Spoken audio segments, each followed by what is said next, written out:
마음 편한 개미님들 안녕하세요. 광화문 금융라입니다. 반도체 기업에 투자하는 방법은 크게 두 가지로 생각해 볼 수 있습니다.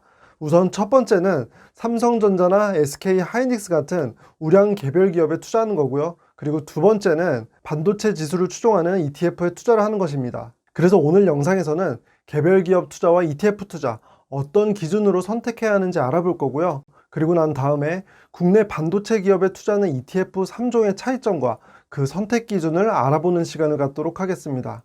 영상 보시기 전에 좋아요와 구독하기 그리고 알람 설정 부탁드리고요. 자, 그럼 시작하겠습니다. 우선 2020년부터 지금까지의 삼성전자와 코덱스 반도체 ETF의 주가 흐름을 비교해 봤습니다. 1년 7개월이 지난 지금 삼성전자는 47.64%의 수익률이고요. 코덱스 반도체의 수익률은 46.66%로 수익률만 놓고 보면 거의 차이가 없었어요. 그런데 주가 흐름을 보면 삼성전자는 작년에 크게 올랐다가 최근에 주가가 좀 주춤한 상황이고요. 코덱스 반도체 ETF는 비교적 꾸준히 우상향했다는 점에서 차이가 있었습니다. 그런데 2007년 이후의 장기 성과 수익률은 차이가 있었는데요. 삼성전자는 557.26%, 코덱스 반도체는 299.08%로 삼성전자에 투자하는 것이 훨씬 좋은 성과를 보였습니다. 그런데 이 장기 성과에서 중요한 것은 2007년 이후로 꾸준히 보유를 했다는 거예요. 사실 이게 시간이 지나서 지금 이렇게 돌이켜보면 그때 내가 삼성전자를 매수했어야 하는데 이런 생각을 가질 수 있지만 우량 기업이라도 오랫동안 장기 투자하는 것이 쉬운 일이 아닙니다. 간단한 예로 작년에는 삼성전자의 주가가 계속 잘 오르니까 빨리 더 매수하고 싶다는 생각을 투자자들이 했지만 올해는 삼성전자의 주가가 주춤해지니까 주가가 오르는 다른 주식들에 갈아타시는 분들이 많았죠.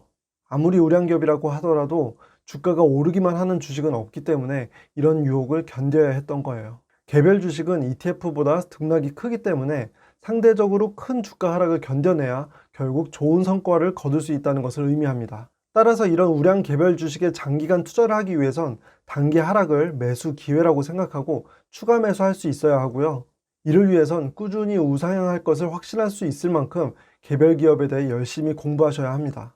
그렇지 않으면 단기 하락에 흔들리기 쉽고요. 장기 투자를 하기 어렵습니다. 반대로 ETF는 상대적으로 주가 흐름이 안정적입니다. 따라서 안정적인 투자를 하고 싶고 개별 기업 선택에 어려움을 느끼시는 분들께서는 ETF가 좋은 투자의 대안이 될 수 있어요. 하지만 주가가 많이 오르는 개별 기업 대비 장기 투자 수익률은 낮을 가능성이 있습니다. 이렇게 개별주가 좋다, ETF가 좋다, 이건 절대적으로 구분할 수 있는 건 아니고요. 투자를 하면서 내가 어떤 위험을 감수하고 개별 기업 투자에 얼마나 확신을 가질 수 있는지에 따라 선택은 달라질 수밖에 없습니다. 그래서 신규 투자자분들 중에 삼성전자냐 반도체 ETF냐 이런 고민을 하고 계신 분들께서는 투자하시기 전에 제가 앞에서 말씀드린 내용을 꼭 먼저 생각해 보시길 바랍니다. 지금부터는 반도체 ETF에 투자를 하고 싶다고 결정하신 분들을 위해 코덱스 반도체와 코덱스 FN 시스템 반도체 그리고 다음 주 10일에 상장 예정인 타이거 FN 반도체 탑10의 차이점에 대해서 알아보겠습니다. 우선 오늘 비교해볼 3개의 ETF를 선정한 기준에 대해서 말씀드릴 텐데요. 첫 번째로 국내 기업에만 투자하는 ETF를 선정했습니다. 지난 5월에 K 반도체 전략을 발표했죠. 그리고 이에 맞춰 반도체 관련 기업들은 2030년까지 10년간 총 510조 원 이상의 투자를 하겠다고 밝히기도 했고요. 정부에서는 연구 및 인력 개발, 그리고 시설 투자에 대해 최대 40%의 세액공제 혜택을 줄 것을 밝혔습니다. 이에 대한 기대 효과로는 2020년 반도체 분야에서 992억 달러의 수출이 있었는데요. 2030년까지 2천억 달러로 2배 이상의 수출을 달성할 수 있을 것으로 예상이 되고 있습니다. 이렇게 반도체 산업은 현재도 그렇지만 앞으로 적어도 10년 동안은 우리나라의 핵심 산업이기도 하고요. 또 해외 지수를 추종하는 반도체 ETF가 있긴 하지만 국내 기업에만 투자하는 ETF보다 세금 문제에 있어서 자유롭지가 않습니다. 연금저축이나 ISA 같은 절세계좌를 활용한다고 해도 상대적으로 제약이 있죠. 따라서 국내에서 가장 성장이 확실한 업종에 집중 투자하는 관점에서 반도체 관련 국내 ETF만 선정했습니다. 만약 해외 반도체 지수를 추종하는 ETF에 투자를 하고 싶으신 분들께서는 지금 우측 상단에 띄워드리는 영상을 참고해 주시고요. 더불어 거래량이 적으면 나중에 매도할 때 손해를 볼 수 있기 때문에 거래량이 너무 적은 ETF는 제외했습니다. 그런데 타이거 FN 반도체 탑10 ETF는 아직 상장을 하진 않았지만 삼성전자와 SK 하이닉스를 높은 비중으로 함께 투자하는 ETF라는 특징이 있기 때문에 많은 투자자들의 관심을 받는 ETF라서 이 ETF도 포함해서 비교를 해보겠습니다. 우선 국내 ETF는 ETF 이름을 보면 이 상품이 어떤 컨셉으로 투자하는지를 가늠할 수 있는데요. FN 시스템 반도체와 반도체 탑10 ETF의 이름이 눈에 띕니다. 반도체는 크게 메모리 반도체와 비메모리 반도체로 구분할 수 있는데요. 그리고 이 중에서 비메모리 반도체는 시스템 반도체라고도 합니다. 메모리 반도체는 일반적으로 정보를 저장하고 기억하는 용도로 활용이 되고요. D램과 낸드 플래시가 있어요. 비메모리 반도체는 정보를 처리하는 기능을 하고요. 컴퓨터의 CPU나 GPU 등을 떠올리시면 됩니다. 이런 설명이 좀 어렵게 느껴지신다면 쉽게 말해서 메모리 반도체는 정보를 기억하고 비메모리 반도체는 정보를 처리하는 것으로 이해하실 수 있고요. 그래서 코덱스 반도체 ETF는 이런 메모리, 비메모리 반도체 구분 없이 반도체 관련 모든 기업에 투자를 하는 ETF이고요. 시스템 반도체 ETF는 비메모리 반도체 분야에 집중하는 ETF예요. 그리고 반도체 탑10은 메모리, 비메모리 구분 없이 시가총액이 가장 큰 10개의 기업에만 투자하는 ETF입니다. 이렇게 똑같이 반도체 기업에 투자를 하더라도 투자 컨셉이 명확하게 다르기 때문에 투자하는 기업과 보유 비중에 큰 차이가 있을 수밖에 없고요. 그러다 보면 주가의 흐름이 달라질 수밖에 없겠죠. 지금부터는 기본 현황을 하나씩 살펴볼 텐데요. 코덱스가 붙으면 삼성자산운용, 타이거가 붙으면 미래에셋 자산운용에서 운영하는 ETF이고요. 그리고 코덱스 반도체 ETF는 2006년 6월에 상장하면서 오늘 소개해드리는 3개의 반도체 ETF 중에서 유일하게 역사가 오래된 ETF입니다. 나머지 두 ETF는 상장한 지 얼마 안 되었거나 상장 예정인 ETF예요. 그러다 보니 시가총액과 거래대금은 코덱스 반도체 ETF가 압도적으로 큰 상황인데요. 앞으로 반도체 시장이 전망이 좋기 때문에 나머지 두 개의 ETF도 장기적으로 시가총액과 거래대금이 늘어날 가능성이 높을 것으로 예상이 됩니다. 그리고 보수는 모두 똑같이 0.45%였고요. 세 ETF가 추종하는 지수는 각각 KRX 반도체 지수, FN 가이드 시스템 반도체 지수, FN 가이드 반도체 탑10 지수입니다. 하지만 이렇게 어떤 지수를 추종하는지만 봐서는 각 ETF를 구분하기는 어려운데요. 지금부터 설명드리는 내용이 ETF를 선택하는 데 중요한 내용이니 집중해서 봐주시길 바랍니다. 우선 보유 종목 수인데요. 반도체 ETF는 37개, 시스템 반도체는 26개, 반도체 탑10은 이름 그대로 10개의 반도체 기업에 투자를 합니다.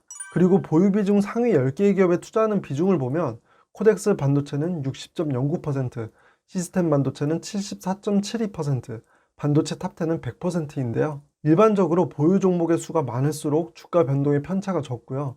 특정 기업에 투자하는 비중이 쏠린 정도가 낮을수록 주가 변동의 편차가 적을 가능성이 높습니다. 따라서 보유 종목 수와 탑10의 비중을 보면 코덱스 반도체 ETF의 주가 변동이 상대적으로 낮을 가능성이 높고요. 그 다음은 시스템 반도체, 그 다음은 반도체 탑10 ETF 순서가 될 가능성이 높습니다. 그 다음 우리나라 반도체 기업 대장주라고 할 수 있는 삼성전자와 SK 하이닉스 두 기업의 투자 비중에 따라서 특징을 확인할 수도 있었는데요. 코덱스 반도체 ETF는 삼성전자는 보유하지 않고 SK 하이닉스만 포함한 것을 확인할 수 있습니다. 반도체 ETF인데 아마 이걸 이상하게 생각하시는 분들이 많으실 것 같아요. 우리가 일반적으로 삼성전자라고 하면 반도체 생산 기업으로 많이 떠올리긴 하지만 삼성전자 전체 매출에서 가장 큰 비중을 차지하는 분야는 IT 모바일 분야입니다. 따라서 KRX 반도체 지수 기준에서는 삼성전자는 반도체 기업으로 분류되지 않은 것이고요. 시스템 반도체 ETF에서는 삼성전자는 포함되어 있지만 SK 하이닉스는 포함되어 있지 않습니다. 그 이유는 2020년부터 삼성전자는 비메모리 반도체인 파운드리에 진출을 했고요. SK 하이닉스는 메모리 반도체에 집중하기로 하면서 똑같은 반도체 기업이라고 해도 전략이 달라졌기 때문이에요. 그래서 시스템 반도체 ETF에서는 SK 하이닉스는 포함되지 않은 것입니다. 그리고 반도체 탑10 ETF에서는 삼성전자와 SK 하이닉스 모두에 투자를 하고요. 이들의 투자 비중이 50%에 가까워요. 그렇다면 지금까지 알아본 내용을 바탕으로 어떻게 각 ETF를 선택할 수 있는지 선택 기준을 말씀드릴 건데요. 우선 코덱스 반도체 ETF는 메모리, 비메모리 반도체 기업 모두 포함하고 탑10 비중이 가장 낮았죠. 보유 종목의 수도 가장 많았고요. 하지만 삼성전자는 보유하지 않았습니다. 따라서 삼성전자를 이미 보유한 투자자가 안정적인 주가 흐름을 기대하며 추가로 투자하고 싶을 때 선택할 수 있는 ETF입니다. 그 다음 코덱스 FN 시스템 반도체 ETF는 비메모리 반도체 기업에만 투자를 하고요. 삼성전자에는 투자를 하지만 SK 하이닉스에는 투자를 하지 않습니다. 따라서 메모리 반도체 산업보다 비메모리 반도체 산업에 집중 투자를 하고 싶고 개별 종목으로 삼성전자에 투자를 하지 않으신 분들께서는 투자를 고려하실 수 있습니다. 마지막으로 타이거 FM 반도체 탑10 ETF인데요. 이 ETF는 삼성전자와 SK 하이닉스 투자 비중이 50%에 가까운 ETF였어요. 그런데 이 두 기업의 주가 흐름이 작년에는 좋았지만 상대적으로 올해는 조정을 받고 있는 상황입니다. 다르게 말하면 이게 매수 기회가 될 수도 있는 거고요. 그래서 이런 상황에서 삼성전자와 SK 하이닉스에 투자를 하고 계시지 않다면 고민할 수 있는 ETF라 볼 수 있습니다. 다만 이 ETF는 두 가지 측면에서 주의하실 부분이 있는데요. 우선 첫 번째로 중복 투자의 가능성입니다. 타이거 탑10 ETF와 코덱스 200 ETF에 중복 투자를 할 수도 있는 건데요. 아마 타이거 탑10 ETF와 코덱스 200 ETF에 이미 투자를 하고 계신 분들도 많으실 것 같은데요. 타이거 탑10은 제가 이미 여러 번 소개해드린 좋은 ETF이기도 해요. 그런데 이 ETF에 이미 삼성전자와 하이닉스 투자 비중이 38.15%로 40%에 가깝습니다. 반도체 탑10 ETF가 50% 수준이니까 거의 차이가 없다고 볼 수도 있죠. 그리고 코스피 200 지수를 추종하는 코덱스 200, 타이거 200 ETF에 투자를 하시는 분들도 많으실 텐데요. 이 두 ETF에도 삼성전자와 SK 하이닉스 투자 비중이 35%가 넘습니다. 그래서 이 두 개의 ETF에 이미 투자를 하고 계신 상황에서 반도체 탑10 ETF를 추가하신다면 삼성전자와 SK 하이닉스에 생각보다 너무 많은 비중으로 투자를 하실 수도 있고요. 또 한 가지 주의하실 점은 주가 변동성인데요.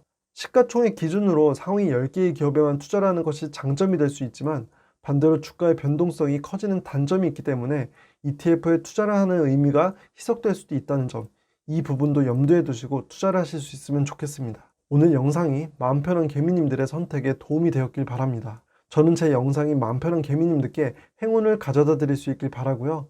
오늘 영상이 좋으셨다면 좋아요와 구독하기, 알람 설정 부탁드립니다. 영상 끝까지 시청해 주셔서 감사합니다.